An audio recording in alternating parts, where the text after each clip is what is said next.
is something that I've been working on for quite some time. When I was asked to join the HRC, I saw it as an opportunity to have this type of discussion on a public and a bigger scale than a neighborhood association, which is my background. I was inspired originally by President Obama's call after Representative Gabby Giffords got shot. And President Obama was talking about the need for civility in the country. And there was a lot of blame at the time, everybody pointing fingers why it happened and so forth. And with that as a background, the concept of the Civility Roundtable basically took off. This is our second one, as Jamil was talking about. We had the first one being on corporate responsibility in Mountain View. This one is undocumented workers in Mountain View. Obviously, this is a Mountain View-centric room, but the idea is to take a national, controversial, political issue and discuss it on a local level. So thank you for coming. The goals of the Civility Roundtable is to bring civility, trust, and a greater sense of common cause to public discussions of the urgent problems we collectively face, to promote a shared responsibility and involve more Mountain View neighbors in the work of building a stronger and better city, and to reach these two objectives by engaging citizens in constructive dialogue. I want to address a few things that have come my way in the last few weeks as a result of this particular topic and this particular event. The use of the word undocumented has been controversial in of itself. I'm not going to share any opinions on this. Perhaps our panel will. As of 1:45 this afternoon, in a Mountain View Patch online poll, 75% of respondents said they prefer the word undocumented to illegal when labeling people who fall into this category. A few of the comments that were on MountainViewVoice.com. This Vargas miscreant is a shining example of how vile, lawless, and corrupt the Obama regime has become. This creep should have been on a plane headed for Manila the day he revealed his status. Obama should be impeached over this and other numerous crimes. That was one comment. The joke is on American taxpayers, law-abiding citizens, and those who came here legally.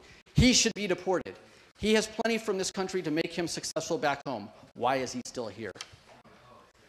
Another comment. What is there to discuss? Don't we all know that violation of immigration laws is criminal, and people who employ these illegal immigrants are criminals as well? It is time to implement E-Verify and send business people who employ illegal aliens to prison with financial penalty. Who needs Google to certify that it's okay to break our laws? That's the setting for tonight. With this, I'm going to introduce our moderator, Chris Block. He is the Executive Director and CEO of the American Leadership Forum of Silicon Valley. And he's a fantastic guy, and I left all of your bio stuff over there, so I'm just going to leave it at that. Take it away. Thank you very much. Let me just make a couple of brief comments to start to set the context, and then we'll get to the heart of the matter. First of all, I just want to step back and give all of us a lot of credit. You know, there's a huge discussion going on about why people can't have these kinds of conversations. And while this may not end up being perfect in a lot of different ways, the reality of it is that Mountain View has decided to have exactly the kind of conversations that people seem to want across the country and seem to think are essential for our democracy. So I want to step back and give us all credit for doing what people across the country are finding increasingly challenging to do. The second thing I wanted to acknowledge is that there's been concerns, as there always is with these kinds of issues, that this conversation will be one-sided, that it will represent one view or the other. And I want to assure you on the part of ALF certainly, and the part of the other people involved in setting up this, that the attempt here is to have a balanced discussion on an important issue. So the way that we've structured the panel and the questions and the format for the evening have been all set up so that people can have a discussion where all perspectives are represented. And there's a good faith effort to do that, and we hope to have a lot of success in that regard. Lastly, I want to talk about the issue that I always bring up, depending on how controversial the issue is. And what I want to be clear, quite frankly, is what we are not discussing tonight, okay? What we are not discussing tonight, and I'll personalize this, what we're not discussing tonight is whether I am a good person or not. And what we're not discussing tonight is my character or not. What we are discussing tonight is whether or not well-meaning people can have a good conversation even when they disagree. Because what I know to be true is that two people who are equally good can disagree. And it's just important that I always remind myself of that and that we remind each other of that. Because otherwise, we have a conversation that doesn't go anywhere that's helpful or constructive. And tonight, we're going to have a conversation that is helpful and constructive because it goes in the direction of us having a conversation about what we want this community to be, even when we're dealing with difficult and controversial issues.